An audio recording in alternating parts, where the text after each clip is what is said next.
Suasana pasar Senin Kembahang agak sepi karena memang belum musim. Ada banyak lapak-lapak yang kosong. Pasar tradisional favorit saya untuk hunting foto nih, karena tempatnya kecil dan unik.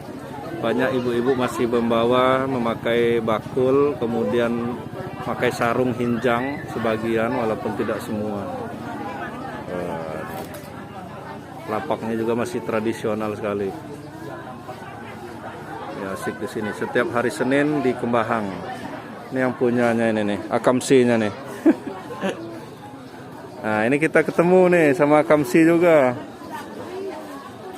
Enggak lihat dia. Limus, sambal limus bangi. Ajo kula apa?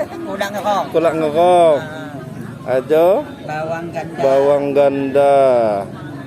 Nah, ajo kupa pecung.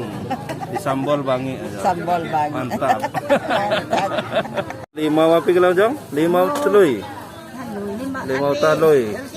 Jeruk nipis yang masih zaman dulu jong ya. Makung saya balak.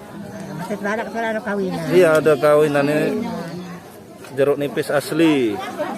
Hah? Perempat gawah, Jang. Perempat gawah laman ga.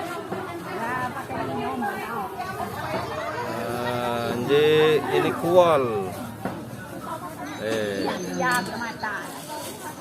Jangan lupa subscribe YouTube Eka Pendi Aspara ya guys.